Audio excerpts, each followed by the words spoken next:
Welcome back to Off Ball Takes. This is your host, Yarby Laws, and this is my co-host. Christopher Wells. On today's episode, we talk about our selections for all NBA teams, including all rookie and defensive teams as well. So that's going to probably be an interesting episode, I think. I think our picks are going to differ in a couple of areas, hopefully. But before we do get started, please don't forget to like and subscribe, and follow us on Instagram and TikTok at the OBT Podcast for more content and updates.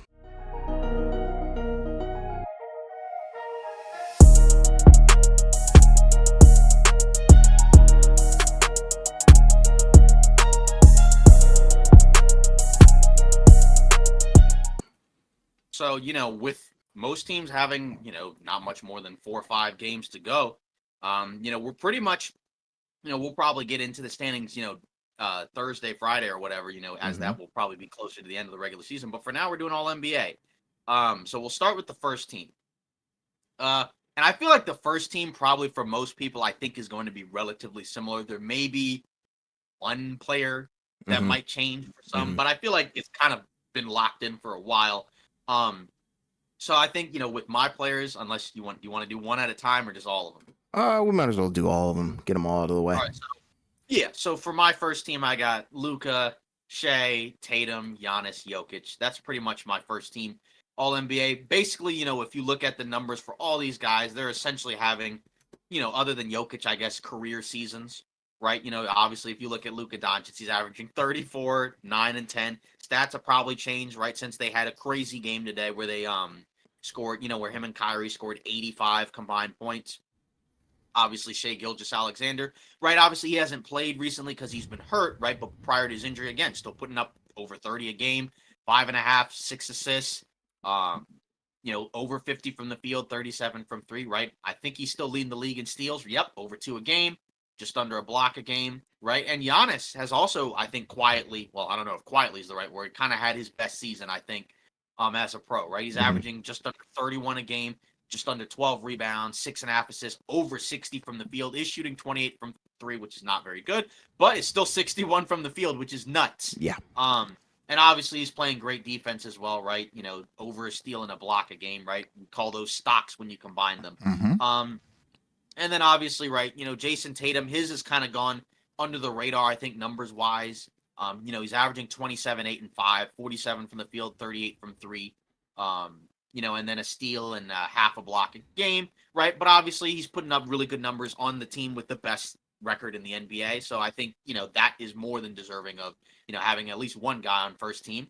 And then Jokic, right? Still averaging 26, 12, and 9, right? 58 from the field, which is down from 63 from the field last year, but it's still really good, right? 35 from 3, which is down, but again, still putting up great numbers. Almost a triple-double, right? Aside from, 9 assists as opposed to 10, over a steal, just under a block. So, yeah, that's the first team for me. Yeah, my first team, I think, is quite literally the exact same. Like you said, it's Giannis, Luka, Shea, Jokic, and Jason Tatum. Like you said, they're all having career years at this point, all doing amazing things. They've all contributed to, I think, equally to this historic NBA season. I am intrigued to see, who's going to win this MVP. I know a lot of people are looking at Jokic, and I think he's by far and clearly the favorite at this point.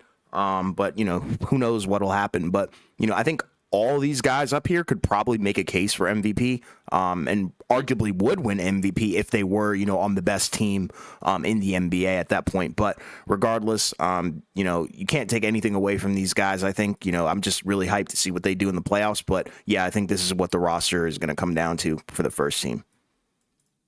Right, because I think, because again, like we mentioned, all of those guys, have had great seasons, career years. And, I think when you look at all NBA, it almost in a way is kind of like a snapshot when you think about it of like, who were the best, like, I guess 15 guys in the NBA, Sure. for the most part, right? Obviously sometimes it can differ a little bit, because obviously, defense, rookies, but regardless, I think the first one is pretty much a lock. I think where it's like second and third is I think where it's probably going to differ. Yeah. Because you can't really substitute, I think, any of the guys out in the first team, like for anybody else who we haven't talked about yet. Right. And that's the thing, because, because we know exactly what's going to happen this time around. There's going to be guys that are going to be left off because there's so much talent, in the league. Right. And I think that's, that's going to be tough, I think, for some of these guys. Yeah. For the second team, this is like I said, I think this is where it's going to start to differ. I Hmm. have Brunson, Okay.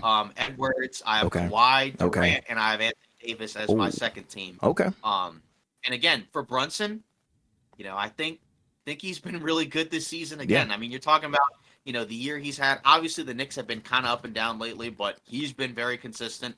Just saw him drop 60, a week and a half ago. He's averaging 28 a game, so he's a top 5 scorer. Just under 7 assists, 48 from the field, 40 from 3. So super efficient. Great numbers, right? Leading his team to wins, right? I think they're still. I think they're probably around fifth. I think in the East it may have changed.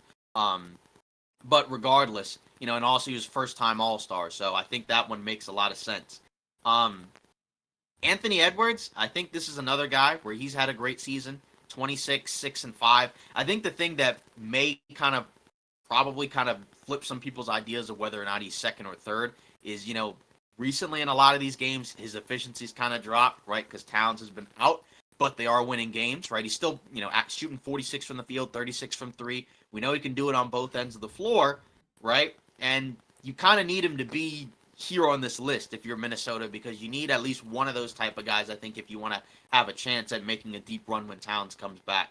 So I think that makes a lot of sense. Kawhi Leonard, right? His numbers don't really look quite as crazy, I think, as some of the others because of the counting stats, right? Like it's only like 24 a game, 6 rebounds, 3.5 assists, but he is shooting well over 50 from the field, over 40% from 3, almost 90 from the line. So you're almost talking about a 50, 40, 90 season. Obviously, he's missed the last few games. We'll see if he comes back, but he's played 68 so far, which is the most that he's played in a very long time. I think he hasn't played this many since 2017. Yeah. And by the way, in case people haven't remembered, right, the 65 game limit also applies to like the All NBA as well, right? So that's why, like you say, like a Joel Embiid wouldn't be on there. Hmm. Or I think Donovan Mitchell missed the cut, so he can't be on Yeah. there. He's missed too many games. So and others like that. So I think with Kawhi, I mean, again, then you also factor in they've been a top 4 seed, and again, if they were going to be that good, it's going to be because of the level he's playing at. So I think Sure. that makes a lot of sense to have him on there. And then like Durant, right? Again, he's had a really good season, right? 27, 7 and 5, over 50 from the field, over 40 from 3, right? 85 from the free throw line, right? So still super efficient, playing really good defense, I think, which is kind of, one of the keys that Phoenix kind of needs is they need a guy, to be kind of one of those defensive guys, especially help defense, right? He's got length, and talent and IQ on that end. And again, he's having a great season.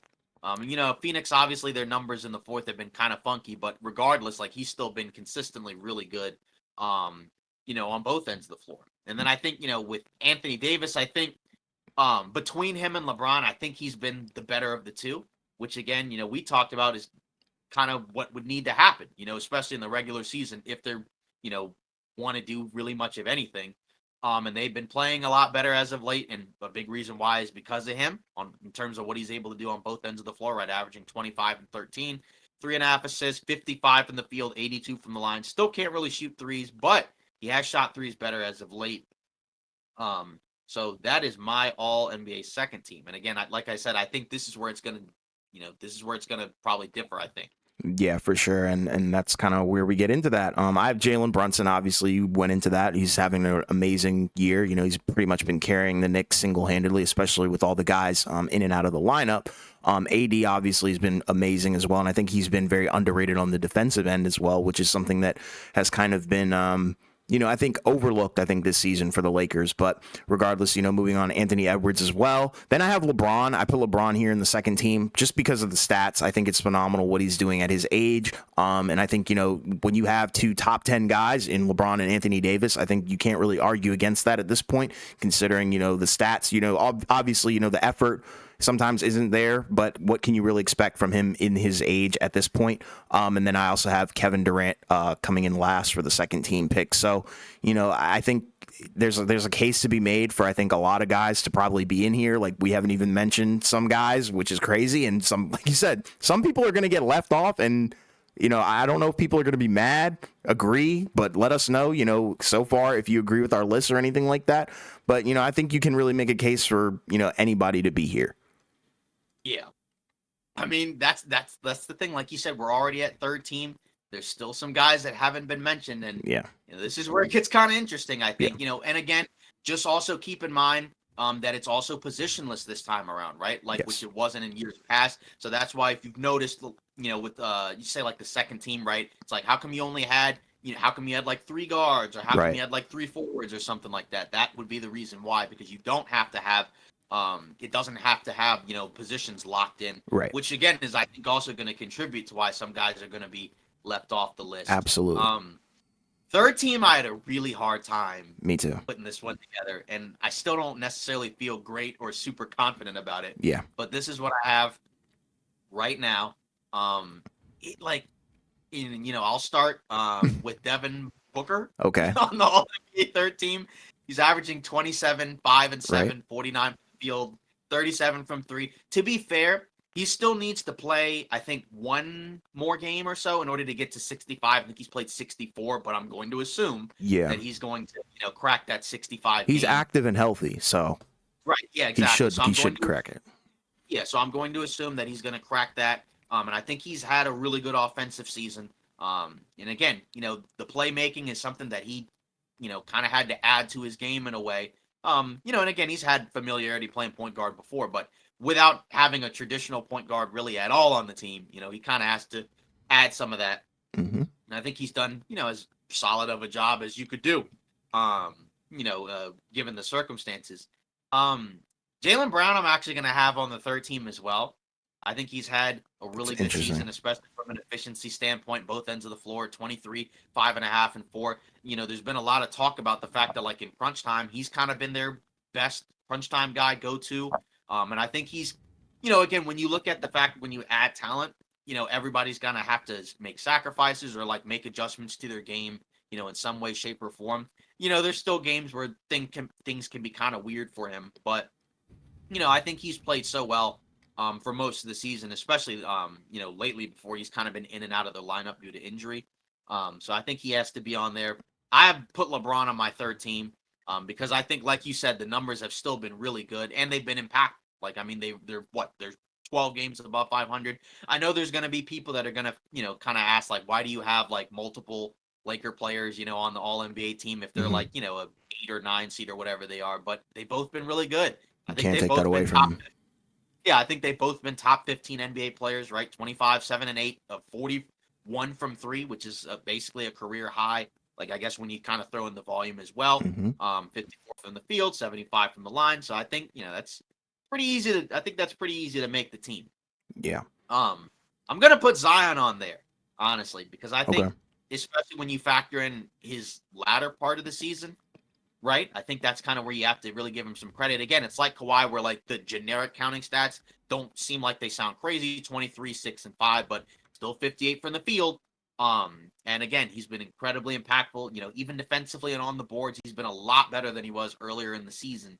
I mean, he's been playing great basketball, the last few months. Because again, and I think that's kind of the thing with All NBA, where like sometimes how a guy finishes a season is going to kind of, sway what happens. Because remember last year, with the MVP vote, it was literally down to the wire where like people were trying to figure out, is it going to be Embiid, Jokic, right? And then, with the Nuggets, they kind of mailed it in, obviously during the latter part of the season, right? So, I mean, that's kind of the factor. That's where Embiid ended up, winning out. And then last but not least, I'm going to have Steph on there. I think he's not had as good of an individual season as last year, but I still think you factor in 26.5 a game, 5 assists, 4.5 boards, 45 from the field, 40 from 3. Like 45 and 40 would be really good for a lot of NBA players, which is kind of wild when you say like, oh, that's a down year for him. But it's still a really good year if it was anybody else. He is 36 or whatever, so obviously he's getting up there, but he's still a really good player. Yeah. And the Warriors, would be in a much worse position if, he didn't do what he's been able to do for this season. And like I said, third team, it's nuts. Obviously that means there's going to be guys left out. I mean, you can, I think, yeah, like, I mean, like, obviously, like I didn't have Halliburton on there. I think the issue for him was just the fact that he came back early. And he just hadn't been the same since his injury, and his numbers have been way down. And I know why, because he came back he had to be on a minutes restriction because I think you have to play at least 20 minutes a game in addition to the 65 game limit. So there were a lot of games where he was there, but not really. And I think that's going to be unfortunate because I know he's doing that so that way he can secure the extra 40 million, that he would obviously want, from making All NBA. I just don't necessarily know if he's going to get it. Mhm. Maybe he does. Maybe a guy like Zion comes off the list and they put Halliburton on there or something like that. It's possible, like hopefully he can get on there. So he can get the 40 million. And that's probably the one flaw with the 65 game limit is the fact that, like, obviously it makes sense to not be able to win like MVP or any of the other awards. But All NBA, that's kind of brutal, right? Like Embiid's not going to be on there, even though he's averaging like 30 something a game. But I also understand the logic of still have to play X amount of games. But regardless, what's your third NBA team? Oh boy, yeah, this one might actually raise like some really bad alarms. But I've got Steph. I've got Halliburton. I do want to kind of talk about Halliburton. I think his numbers, pre All-Star break were amazing. It was phenomenal. I think, he was pretty much kind of solidifying himself as one of the better players in the NBA. But then, like you said, the injury happened, kind of fell off. His numbers went down, especially in the efficiency area. But you can't really hate on it because the numbers still look good. Like, they would have been better if he didn't get hurt. But regardless, I think, they're still good enough to, I think, earn that third team slot. And then also I have Sabonis. I think this one is kind of a little hot takey, I guess. I know normally we tend to hate on the Kings, but I did kind of want to show them some love here. I think Sabonis has been very consistent. At one point, he was averaging a triple double, so he was giving you a bunch of stuff like all over the place. Not nearly I think as impactful as Jokic or something like that, but the fact that I think he is averaging still a double double to the point where I think he was holding a large streak. So it was really cool to watch. Yeah, and it's still going. So, it's amazing what he's been able to do. I think, the efficiency has kind of dropped a little bit from last year, but I think, the number stats and the double streak, I think you do have to take that into account.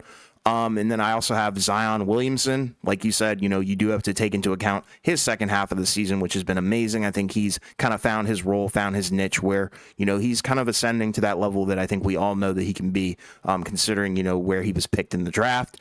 And then my final pick is Devin Booker. I know that's kind of interesting that I left off, a guy like Kawhi, Paul George. There's a bunch of guys that, we both left off, I think. But, Devin Booker, I think he deserves it due to the situation that he's in. Like you said, playing the point guard position and transitioning from that while being kind of the staple two guard and the prototypical two guard is very impressive. And his numbers didn't really drop off or fall off the map. And they're also winning games somewhat. They are the 6th seed. So, there's potential for them to go very far. And I think, he's been a huge part of that, if not, the main factor. Right. And that's kind of the thing, like that you said that we mentioned, is that there's a lot of guys that were left off. Because, like you said, you left off Kawhi, both left off Paul George. I left off Halliburton. Like you said, I didn't have Sabonis. You had Sabonis, and there's others, right? Like Fox. Like somebody could easily make a case he could be on there. Yeah. As well. Somebody might make the case for like Tyrese Maxey to be on there. Sure. I've seen some even include Gobert, which is crazy, I guess. But for the defensive aspect, I get it. Right. Exactly. So, or some people might even say, why not put Wembanyama on there or something like that? True. So, I mean, like. That's kind of the intriguing thing, about, this list is that it kind of goes to show how much talent there is in the league. When you have, multiple players who are really good that are not even going to be on the list, Dame. because somebody's not going to make it. And, it's going to be intriguing to see who makes the official list, right? Because these are just our picks and not, the NBA's. Yeah. So now I want to move on to all defense. This is another one where it's just like, I feel like it's going to be all over the place because there's always like names that you don't really think about, because again, this is a list where it's not necessarily all the stars, right? There's like a lot of guys, that aren't, that are like, like maybe like the 5th most important guy on their team. They're not, and, they don't draw the most attention. Like say like a Derek White, right? Like he's on my, all defense first team, right? Obviously the Celtics have been one of the best defensive teams in the NBA. Mm-hmm. And I think he's been a big part of that with his defense, right? Obviously, he's, can block a lot of shots as a guard, one of the most that we've seen as a guard, right? While also being able to get steals, also being able to play positional defense. Just watch him defend. And then, moving on, still have Caruso on here. I think he's actually been like a really impactful defensive player. Hmm. The Bulls, have been one of the greatest 500 teams in NBA history, to be honest, just because of the fact that like there's been so many games where they're in close games, but yet somehow like DeRozan makes like some big offensive play, Caruso makes some crazy defensive plays. And he was obviously on all defensive team last year as well. And I think that's going to continue. Maybe he's on second this time, but we'll see. And then the next three, they're all basically bigs: Giannis, Gobert, and AD. Gobert, I think, is going to be the defensive player of the year. So I think if he's going to be defensive player of the year, he needs to be all defense. And Minnesota has the best defense in the NBA. Obviously, he's a big part of that with his ability to protect the rim. He's been moving a lot better, so he can move his feet. I think he's just healthier. More comfortable within Minnesota's system. So he's had a great defensive year. Obviously, same with Giannis, right? Obviously, when you have the guys that they have on the perimeter, you got to be able to play some really good defense. I know the Bucks' defensive ratings have been so up and down. They've had stretches where they've been better. They've had stretches where they've been awful. But Giannis has been consistent defensively. And then we've already talked about, like you said, AD, where his defense has been impressive. Because again, they don't have like a lot of super strong defensive guards. So he's kind of really the key to what they can do on the defensive end, right? Like when he's not out there, it's a lot harder for them to get stops because of how important he is, just at deterring shots, altering shots, blocking shots, even getting steals, clearing the, defensive boards, just like all these other guys, right? So I think, and again, the positionless thing is kind of funny because, again, normally you'd have two guards, two forwards, and a center. But in this case, we have basically like, or I have two guards, one forward, and then two centers. Right. So And yeah, mine is just as kind of intriguing. It's not the same personnel, but yeah, it is kind of wild to think about the positionless stuff. And that's kind of where it leads into my list. So I have Derek White. Kind of goes without saying. I think at this point, he is one of the best defensive guards in the NBA, if not the best at this point. And then obviously, you got to put in Rudy Gobert, Giannis as well. And then I think this is kind of the unicorn pick that a lot of people have been kind of hinting at for a while, but it's Wemby.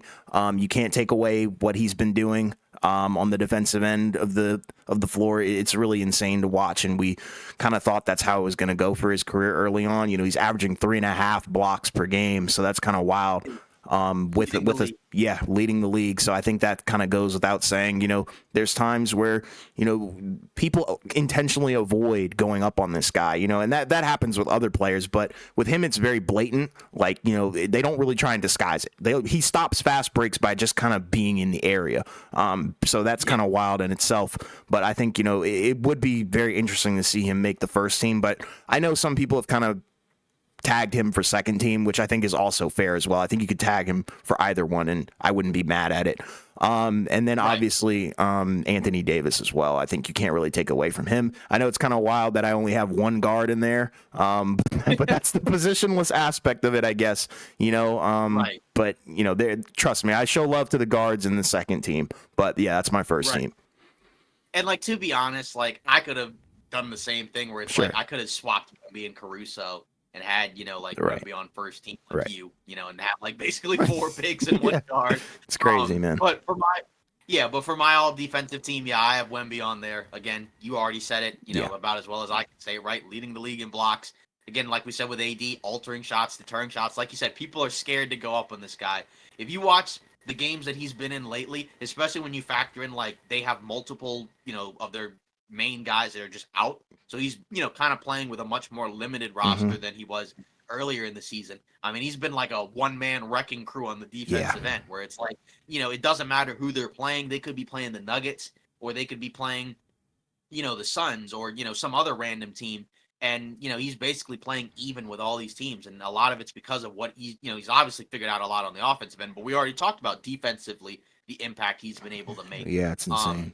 And then Holiday I have on the second team as the other guard. I think he's been a really good defender. I think White's been the better of the two, but Holiday's still been a very impactful defender. McDaniels, right? Jaden McDaniels from Minnesota. I have him on there. I think him and Gobert together, those are kind of the two scariest defenders. I think for Minnesota, because Gobert on the rim, at the rim, and then McDaniels is kind of a versatile, switchy defender where it's like sometimes they'll put him on your team's opposing guard, because he's like 6'10" with long arms and can disrupt a lot of things. Or sometimes they'll put him on, your team's opposing wing. right? And just be like, even though the other guy's like 6'7", 6'8", he still has super long arms and he can still disrupt a lot of things.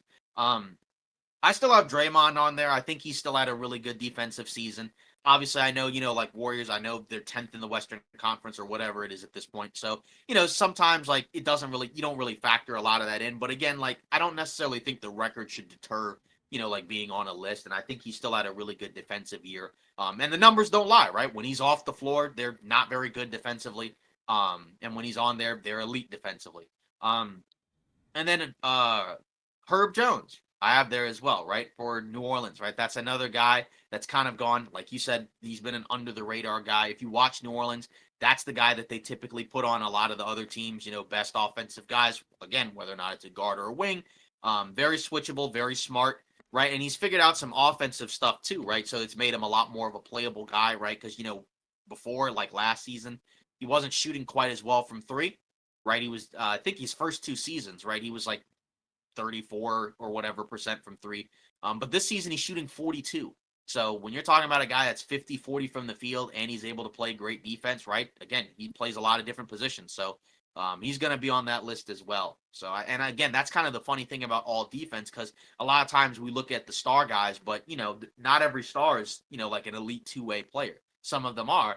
But, if you noticed, a lot of the guys on the list aren't necessarily like superstar guys. Obviously, there are some guys, right? Like, Giannis, AD, I guess, Wemby is there. But then again, you have a guy like a Derek White who's not a superstar, right? Same with Caruso. Or, even Gobert is not a superstar, right? He's a really good player, but he's not a superstar. Same with Herb Jones, Draymond, all those guys. So. Yeah. And that's the really intriguing part. And my defensive second team, this one's probably going to be very funny considering the fact that I have no bigs. That's just a disclaimer here. But for the guard, I have Alex Caruso. It kind of goes back to what you were saying about his impact and what he's been able to do. He's always been a stellar defender. The effort is always there. We know what he can do. And then for my second guy, I have Jalen Suggs. I think you can't really have, a defensive list, an all defensive list, without having at least one player from the Magic. I think they've been one of the most.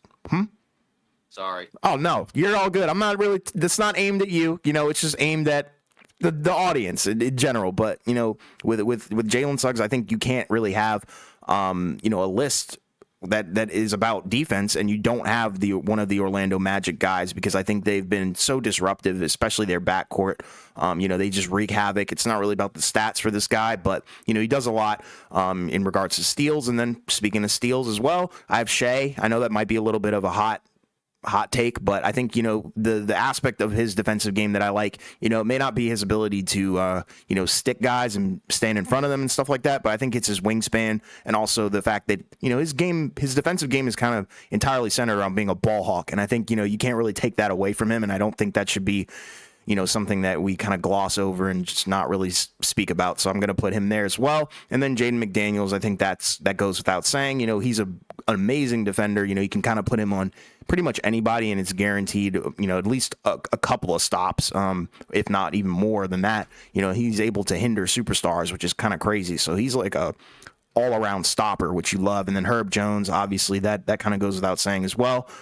He's contributed to a lot of New Orleans' success, and you can't really take that away from him as well, because I think, like you said, it's not about the superstar talent here. I think it's more so about, actually watching the games and seeing what these guys do in the systems, and, how many stops do these guys really get?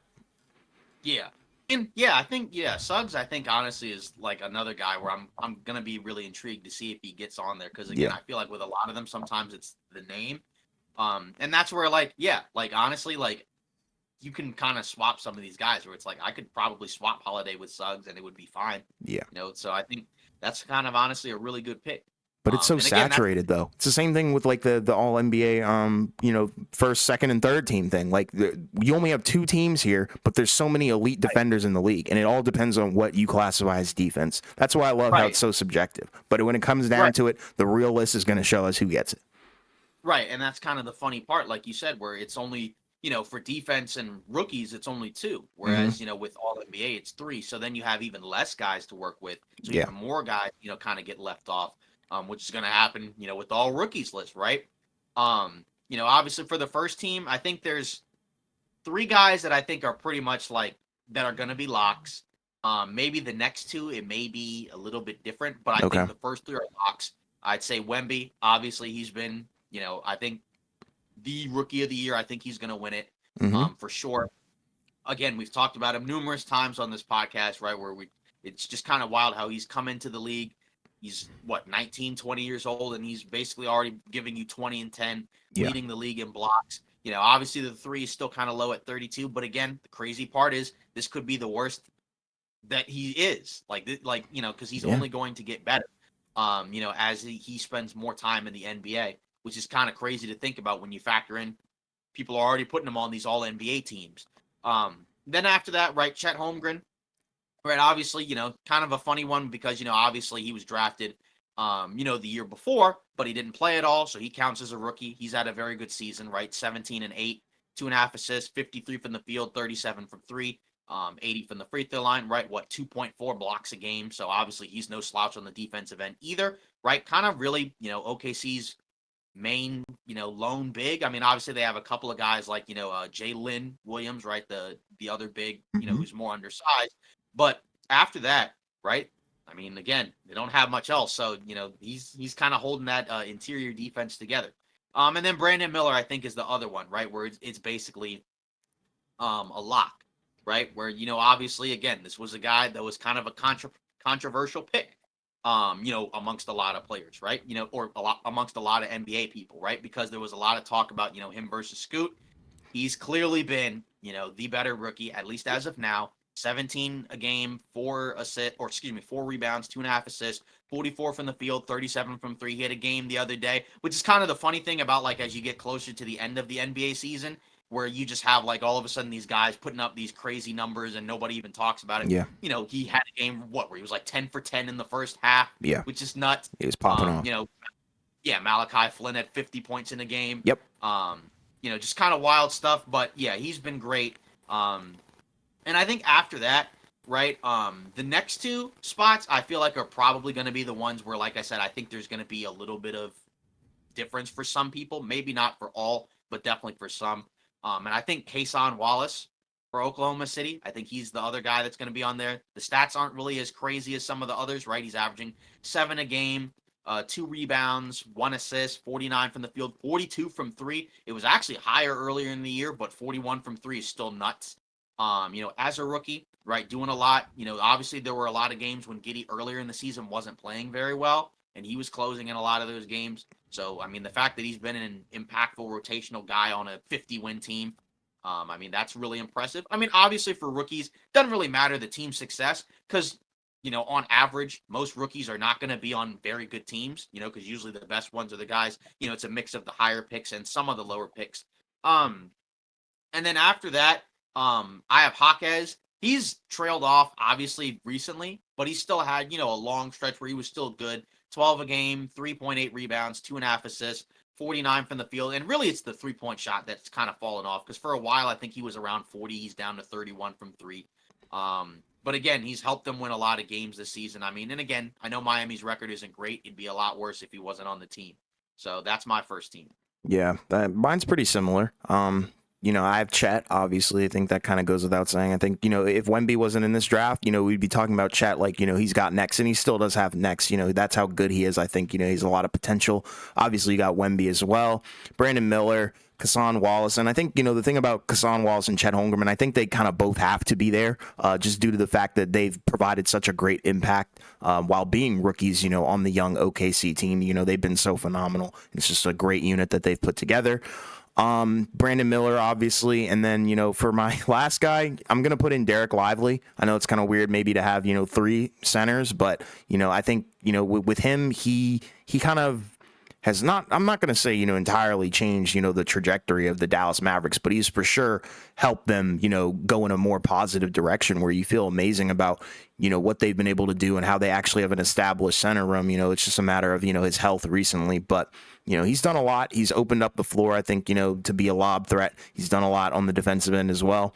And, even going back to like the beginning of the season, I think it was Wemby's debut. It's kind of wild how he kind of stole the show and kind of had his coming out party in his first NBA game. So everybody kind of knew who he was at the beginning of the season. So, I'm just going to give it to him as well. Yeah, I mean, again, that's kind of the cool thing about the draft class, this year was that there were a lot of rookies where, they were, impacting even good teams. Because again, like, oftentimes, again, we've talked about it, right? Where like, a lot of the guys that tend to be on the all rookie teams usually are the guys that are, again, on the worst teams. And so obviously, their numbers are going to look different because, they're playing like 30 plus minutes a game or, Sure. whatever. And again, we don't care about whether or not they're on a winning team because I mean that doesn't matter. It's just Hmm. about who's been the best rookies.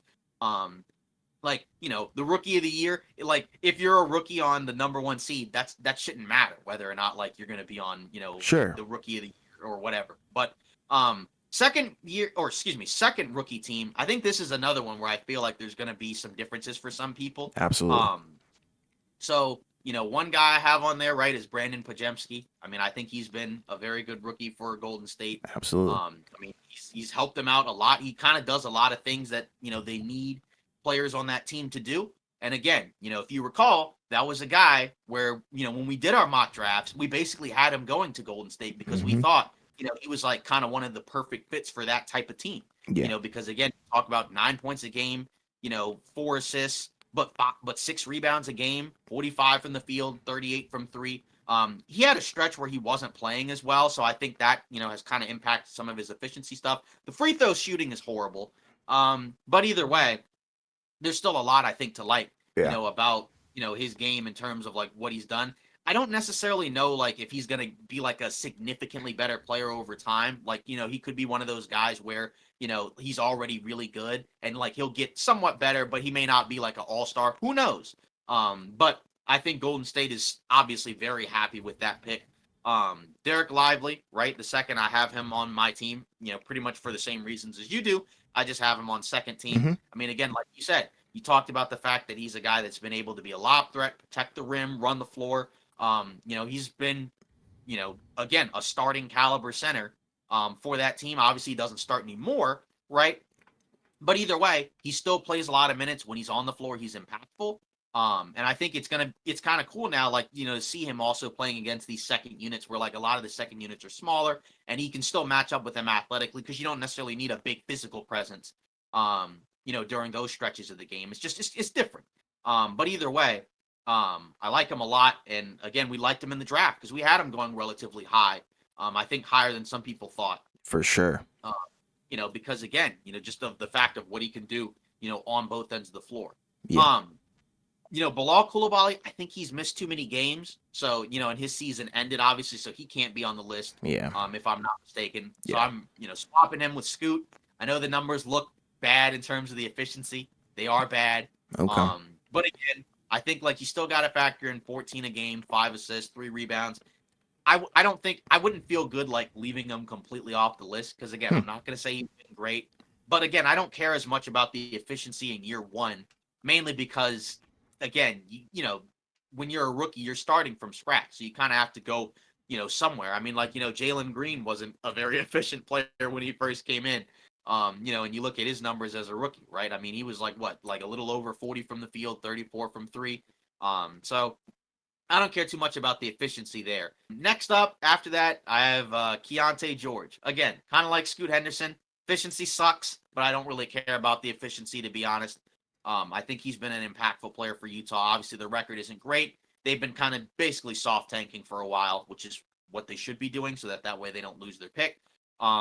13 a game, 4.5 assists, 3 rebounds. Again, shooting splits are bad, but it's a weird team, right? We've talked about it before, where it's a strange team. There's a lot of bigs that, play a lot of minutes, and there were more before the trade deadline, right? I mean, you had what? Markkanen, Kessler, Olynyk, Collins, Hendricks wasn't even playing. So it's a strange team. And, like with Keontae George, I feel like he's like kind of a combo type guard, right? Maybe not necessarily a true point guard. So that's kind of the other thing he's learning on the fly. But I think he's still going to be on the list because, again, I think he's been very impactful. With the Utah Jazz, honestly better than I think. I think he's another one of those guys that's honestly just been better than I think what a lot of people expected. Because I mean, not that nobody thought he was going to be good, but just, again, I think there were some people that weren't super high on him, which again, that kind of happens a lot of times. Um, with a lot of these players where like sometimes they just kind of come out of nowhere. When you factor in, just the fact that like They just appear and then they're doing their thing. But then after that, this one might be a controversial one. But I'm gonna go with Trace Jackson Davis in my final spot. Ooh, okay. That's another guy for Golden State that has kind of changed some life for them. I know, again, the numbers aren't kind of that crazy, right? 8 points, 5 rebounds, but you factor in shooting 70% from the field.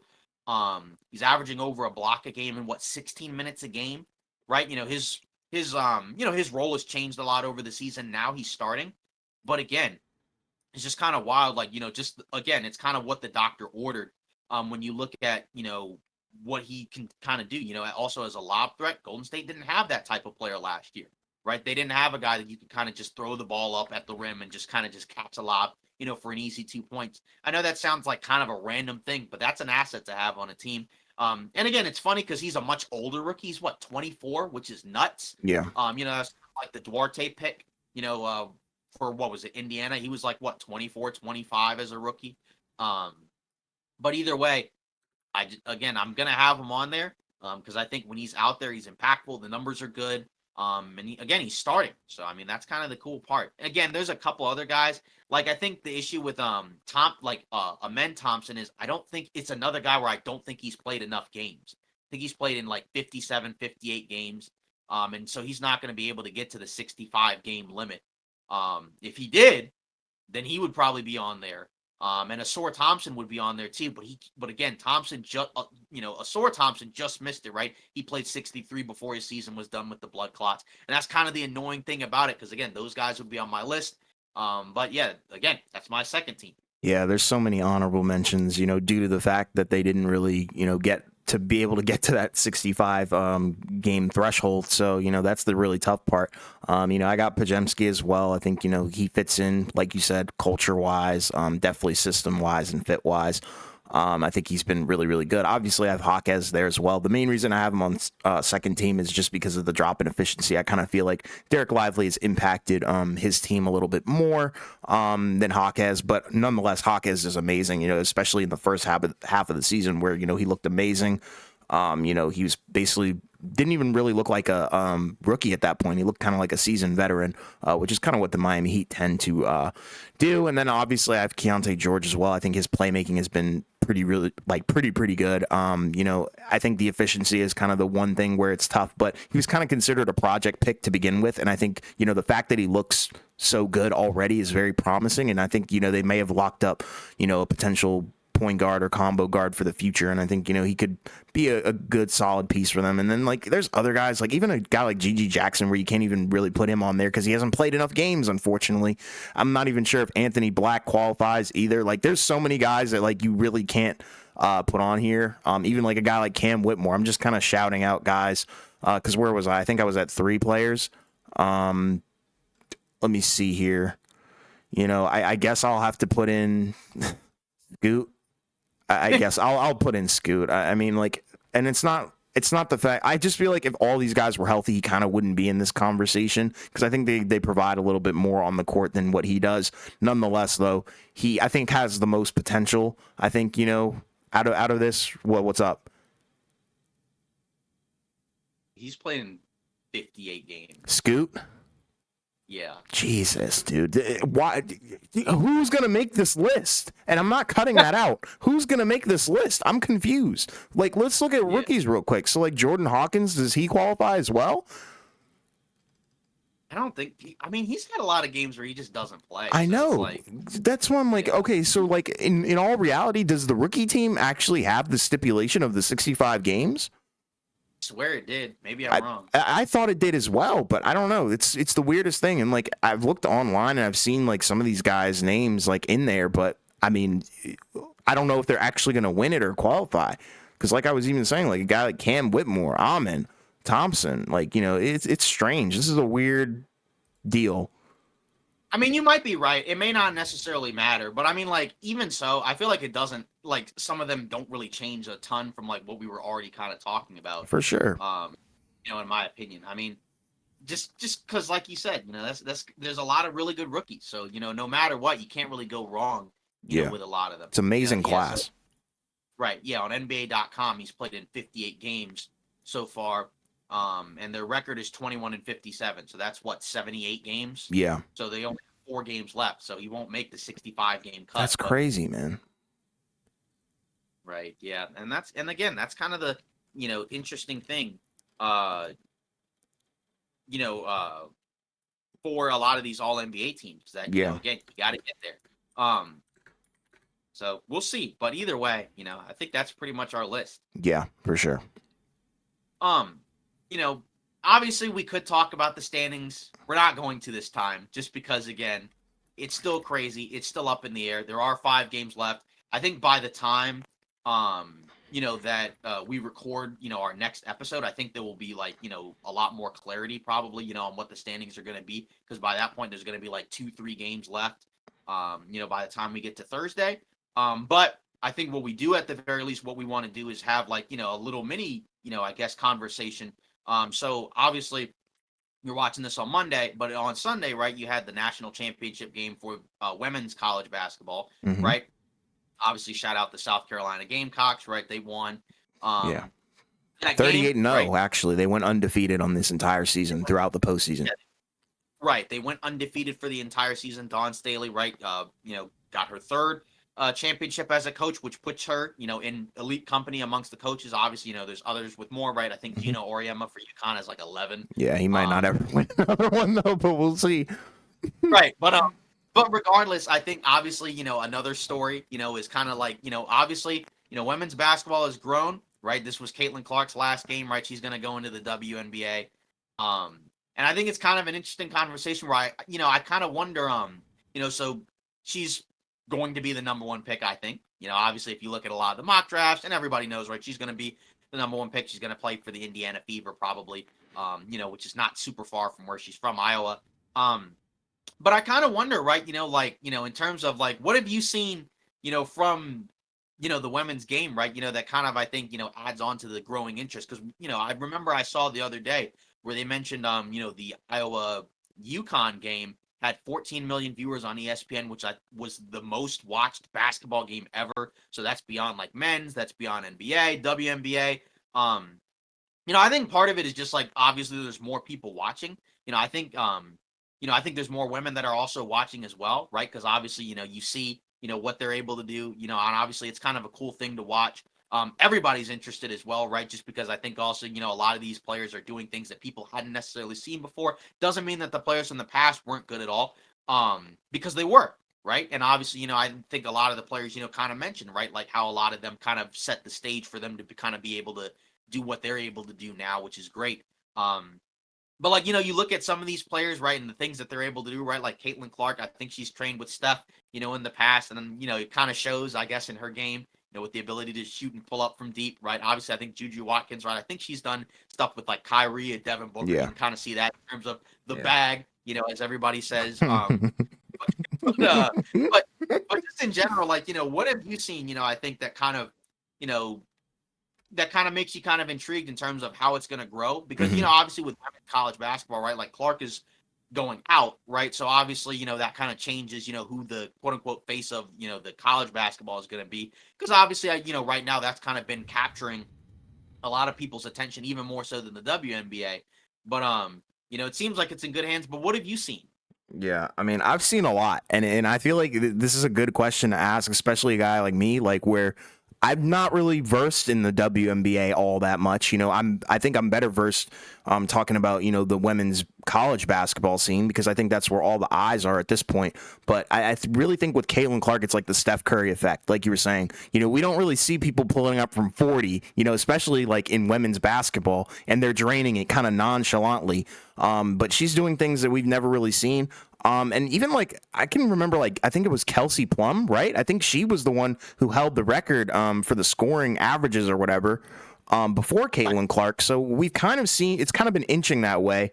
And I think Kelsey Plum made a great point on the Pat McAfee show. I think this was over the summer, actually, if I'm not mistaken. Where people were really memeing on the WNBA. And I think, most people have at some point, but the thing is, she made a great point where she was talking about if you look at where the WNBA is now, it could be in comparison to where the NBA was in whatever year, they are respectively. So I don't know what year the WNBA is in right now, but like whatever. Yeah, so like if you 25. look at the year that the NBA was in, year 25 compared to the WNBA, the WNBA is pretty much light years ahead of it. So I think, they are in a good position, and they've got immense talent. You got girls like Paige Beckers. She looks really good. I don't know if she's going to come back. Shout out. Yeah, okay. So shout out Haley too, Haley Van Lith. She did kind of do her best, I guess, against Caitlin Clark in the LSU Iowa game, but I think she's still got some talent to the point where, she's going to enter the transfer portal and probably get back to relevancy. And then obviously Angel Reese. You've got a lot of players, I think, and I think people are kind of hyped. Yeah, South Carolina's Cardoso.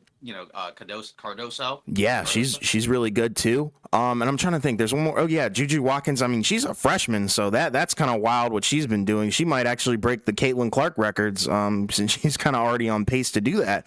But there's been so much hype around it, and I'm really all for it. I think there's some sort of level of excitement. I don't know. It's hard to kind of put it into words, but I think there's just been more excitement. It's more entertaining as well. Because I think the thing is, when you look at the women's basketball game, you're kind of not expecting a bunch of freakish athletic stuff, where you're looking at for guys doing windmills and stuff. Like, you're not going to see that. You're looking more for finesse and I think a little bit more craftiness. And I'm not going to say, it takes more skill to do that.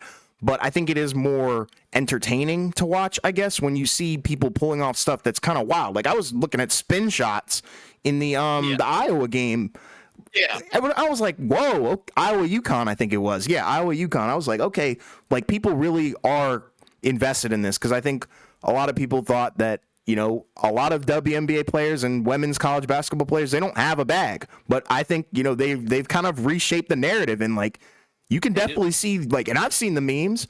Why not Caitlin Clark to the Detroit Pistons? You know what I mean? But, like, it's been wild to see, the transition and the flip, and I think it's a great thing. And I'm really hyped for the transition to the WNBA for a lot of these women as well, because even Kelsey Plum, like, she was on the Pat McAfee show again, like, last week talking about, yeah, she got cooked. And, like, it's crazy to think that she averaged, like, 30-plus points in college, went to the WNBA in her rookie year and only averaged like 8 points.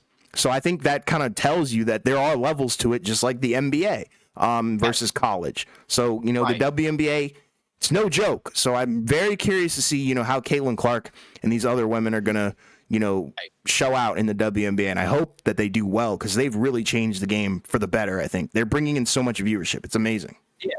And I think that, and like you said, that's kind of the factor, that kind of mirrors, men's college versus, men in the NBA, right? Because, there were many players, right, who played college basketball, and then they came into the NBA, and then, they weren't quite as good, right, early on, right? Even a guy, like a JJ Redick, right, became a much better player over time. For sure. But, when he first came into the league, right, he was more of like a role guy, not necessarily like, a big time starter. Right. And there were plenty of other guys that were like that too. I mean, like, even, like a guy like a Klay Thompson, right? He, obviously he became way better over time, where now he's a guy that's a Hall of Famer. So, I mean, that's kind of the interesting thing. And and again, it's also kind of intriguing once you get into the WNBA, you're also playing not just against, but also kind of with more talent as well. Yeah. Right? Like say, like say the Iowa team, right? Like there's a lot of good players, but there's even better players in the WNBA. Well, like you said, there's going to be a lot of WNBA players that have the ability to create their own offense, in different ways, right? And, they can run up and down the floor. Also they're just more seasoned physically, right? Because obviously they're pros. So I think there's a lot, to like and wonder, I think, in terms of like, the game growing. Because again, we already know college basketball, has taken off for women. The WNBA has been growing, but I think it's been growing at a little bit slower rate than women's college basketball. Because, I think it started growing maybe around 4-5-ish years ago, because I remember I think I started getting into it maybe around 5-6 years ago or whatever. Okay. And I think like maybe around the bubble, I think was kind of when it started to grow a little bit more. And now it's continued to grow. So I kind of wonder, with this new talent coming in, over the next few years, like, is that going to also draw even more eyeballs? And that's going to be the interesting thing, right? Because like Clark was also kind of the big figure for college basketball. She's going to be coming out of it. So who's going to be the next person to kind of like kind of fill the gap? Yeah, I think it's going to be Juju. And then obviously when she comes out and goes to the WNBA or whatever her next step is, right? Yeah. Then somebody else is going to probably take on the mantle. So we'll see. So it's cool to see it growing. Because again, we have a basketball podcast. Obviously, there are other people that have basketball podcasts. I'm sure there's people who have a lot of podcasts that cover women's basketball. So Yeah. I mean, that's kind of the cool thing. So let us know if you want us to talk more about that. In the comments. Again, we haven't read any comments recently because nobody's left any. Yeah. But but yeah, we like to read them, and we like to interact and talk about these kind of things because again, it's a basketball podcast. Obviously, it's NBA. Is the focus, right? But we can also talk about other stuff like we're gonna have to talk about the college basketball guys once the draft rolls around because we're gonna do our mock drafts like we did last year. So. Yeah.